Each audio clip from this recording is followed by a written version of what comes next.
Right now, at the Smithsonian National Air and Space Museum in Washington, D.C., 27 million visitors a year walk past one of humanity's greatest achievements, the Apollo spacecraft that carried Americans to the moon. They photograph it, they read the plaques, they feel the pride. What almost none of them know is this. The man who designed that rocket had, just 2 decades earlier, used slave labor to build weapons for Adolf Hitler. His name was Wernher von Braun, and he is only the beginning of this story. Between 1945 and 1959, the United States government secretly imported at least 1,600 Nazi scientists, engineers, and intelligence officers, men with documented war crimes investigations hanging over their heads, and gave them new names, new salaries, new offices, and in many cases, American citizenship.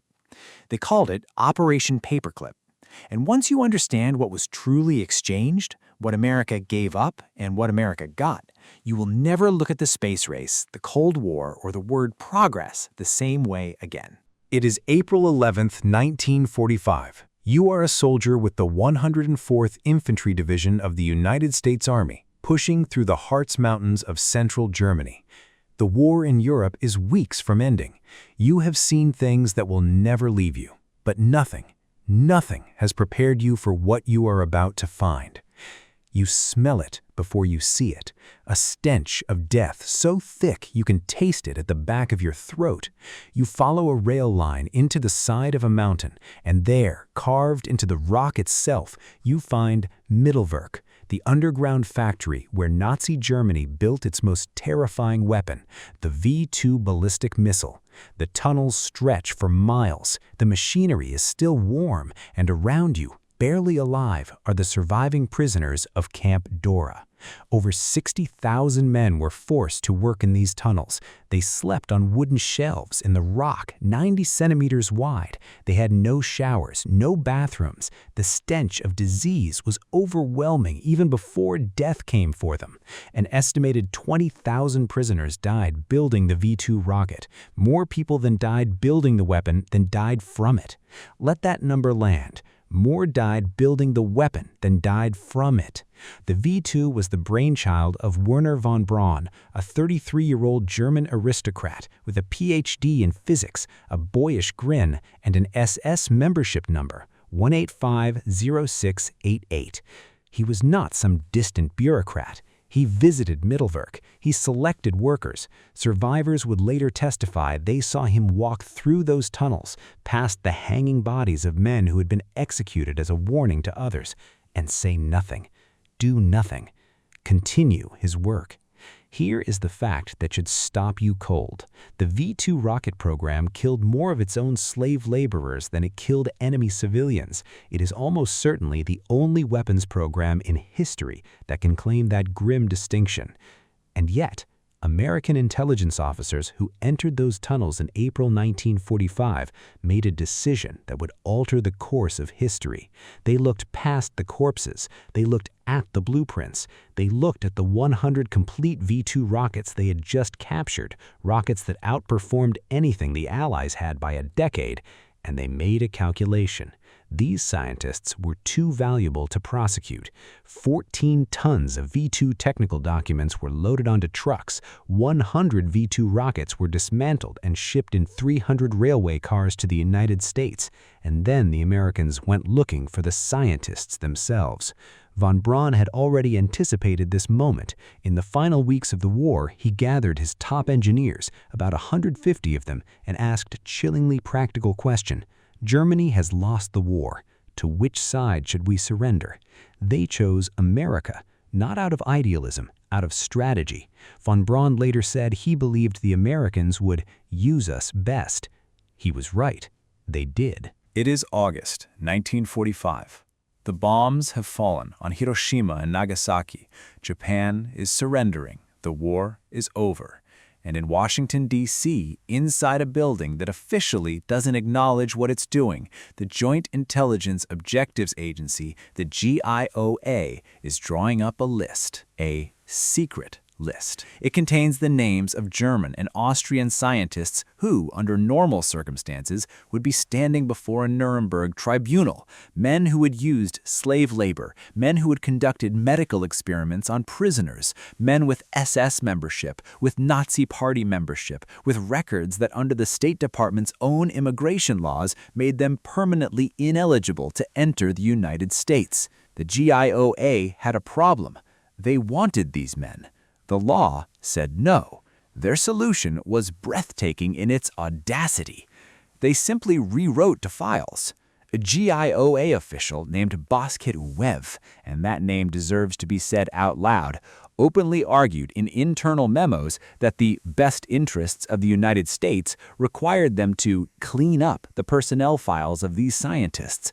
His exact words, preserved in declassified documents, were that the threat of a second-rate country becoming a first-rate power was more dangerous than importing former Nazis. So they did it. Scientists with documented SS membership had their files altered to omit it. Men under investigation for war crimes had their investigations quietly buried. Background checks were conducted by the same military officials who wanted the scientists approved. It was institutional fraud at the highest level of the American government, carried out with the explicit knowledge of the Joint Chiefs of Staff and tacit approval from President Truman himself, who in September 1946 authorized what became known as Operation Paperclip by name. Now here is the detail that almost no one knows. Operation Paperclip was named Paperclip because GIOA officers literally used a paperclip to attach a new, sanitized biography to each file of each scientist they were recommending for entry. The original, incriminating biography stayed in a separate folder. The paperclip version is what went to the State Department. Right now, in the National Archives in College Park, Maryland, you can still pull those files. You can still see the paperclips. You can still read both biographies, side by side, the truth and the lie. The first 104 German scientists arrived at Fort Bliss, Texas in late 1945 and early 1946.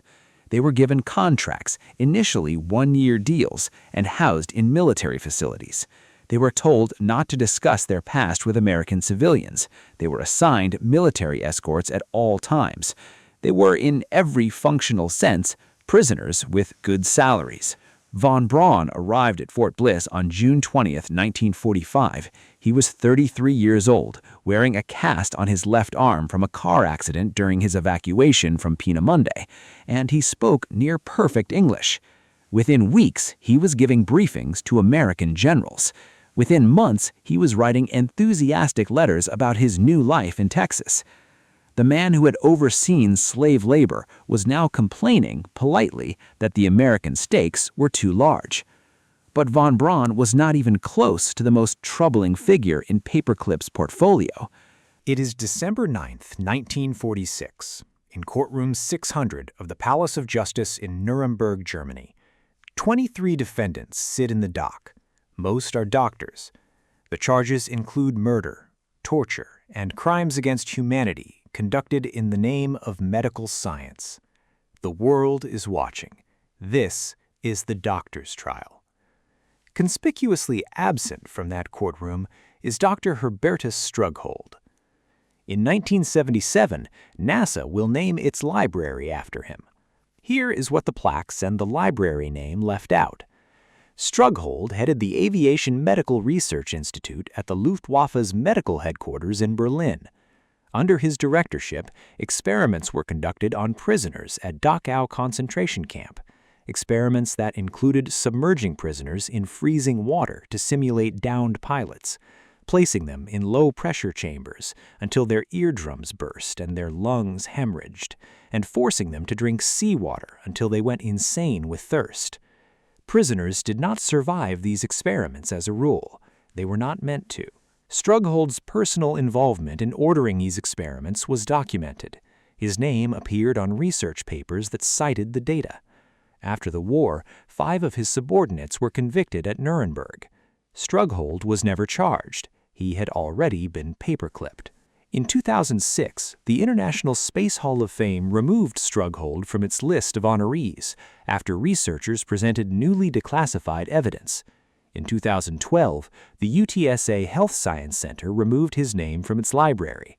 60 years after he was brought to America, 60 years of honors, grants, and institutional prestige before the record was corrected. But Strughold's story, as horrifying as it is, points to a larger and even more uncomfortable truth about Paperclip. It wasn't just rocket scientists and aviation doctors. The operation eventually brought in specialists in chemical warfare, men who had developed nerve agents at facilities that used slave labor. It brought in biological warfare experts. It brought in psychologists who had conducted interrogation experiments on prisoners. The least known Paperclip import of all may be Arthur Rudolph, von Braun's production director at Mittelwerk. He personally managed the slave labor program at the underground factory. Survivors identified him by name as a man who had watched hangings without intervening. He came to America in 1945, worked on the Pershing missile and then the Saturn V, received NASA's Distinguished Service Award in 1969, and lived comfortably in the United States until 1984, when a Justice Department investigation finally, quietly, allowed him to renounce his citizenship and return to West Germany to avoid prosecution. He died in Hamburg, Germany in 1996. He was never tried for anything. It is July 20, 1969. 500 million people around the world hold their breath. In Houston, Texas, a room full of engineers in white shirts and thin ties erupt as a crackled voice comes over the radio. The Eagle has landed. And in that room, weeping openly, is Wernher von Braun. The Saturn V rocket that launched Apollo 11 was his masterpiece. It remains to this day the most powerful rocket ever successfully flown.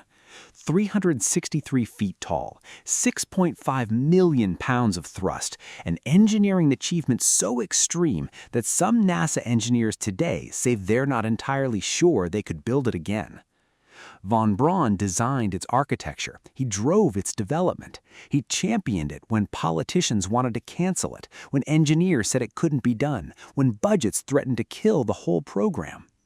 Without von Braun, there is no moon landing. That is not a controversial statement. It is the consensus of space historians. But here is what makes this story so genuinely difficult to resolve. Without the moon landing, there is no GPS satellite technology, no weather satellites that predicted the 2004 tsunami with enough warning to save 8,000 lives, no MRI imaging derived from space research, no communication satellites carrying the internet you are using right now. The Saturn V did not just win a geopolitical contest, it seeded an entire technological civilization. And simultaneously, it was built in part by a man who watched slave laborers die in an underground tunnel and chose to keep working. Both things are true. The moon landing was real and magnificent.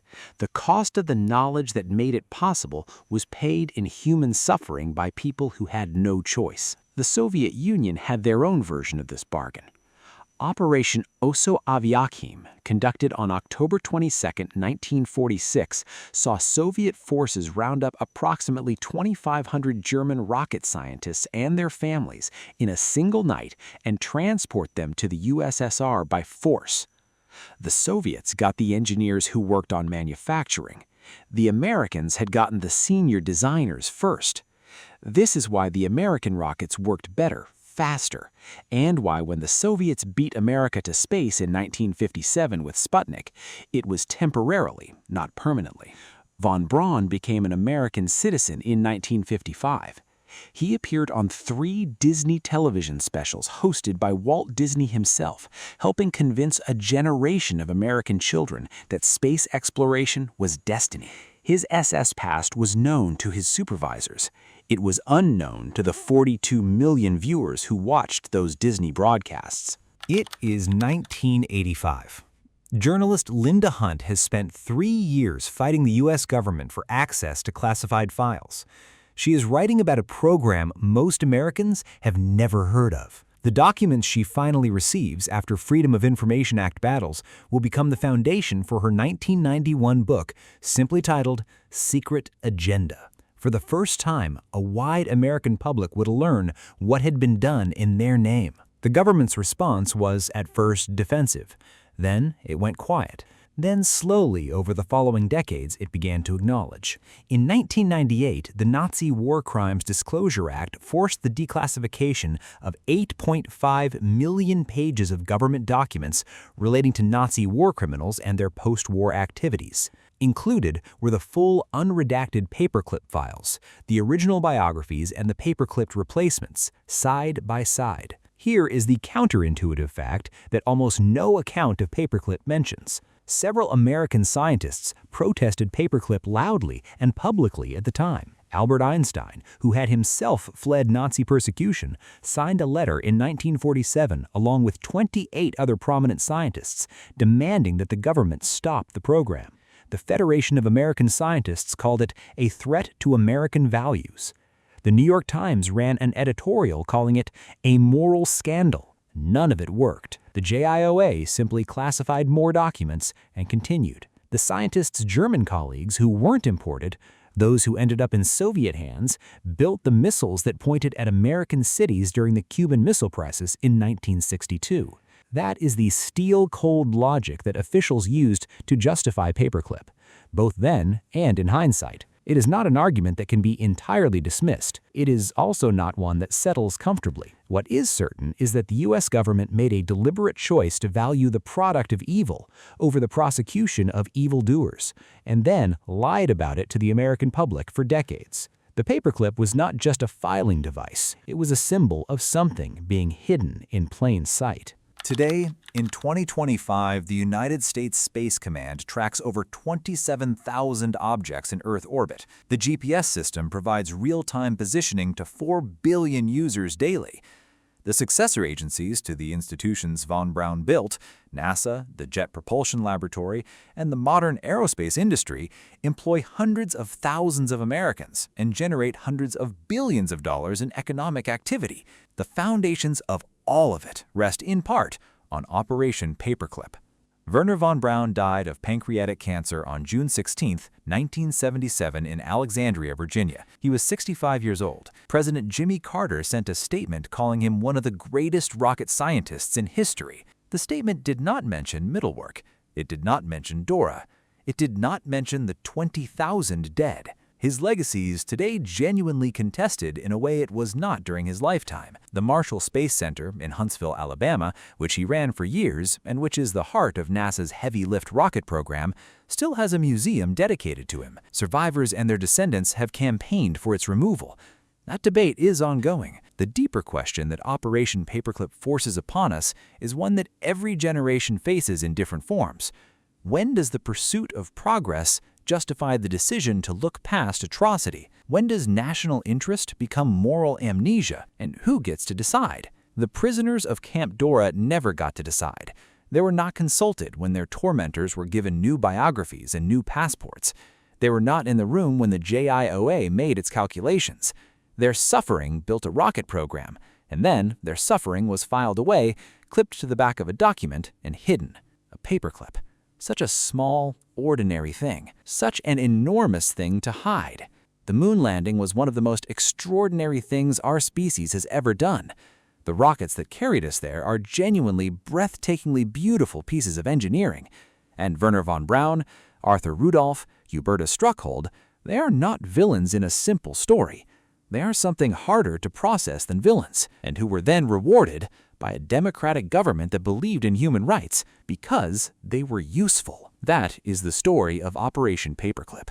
It does not resolve cleanly. It is not supposed to. History rarely does. What it asks of us is not a verdict. What it asks of us is honesty, to look at the full ledger, the moon landing and the death camp, the scientific triumph and the institutional lie, and to hold both in view at the same time, to refuse the comfort of the sanitized biography, to take off the paperclip. If this story disturbed you, unsettled you, or made you think, that means it worked. History should do that. If you want to go deeper, the two books I'd recommend are Linda Hunt's Secret Agenda and Annie Jacobsen's Operation Paperclip. Both are meticulously researched, and both will change how you see the space race forever. Drop your thoughts in the comments below. I genuinely read them all. And if you're new here, this is what we do on this channel. We find the parts of history that were meant to stay hidden, and we bring them into the light. Subscribe if you want more. I'll see you in the next one.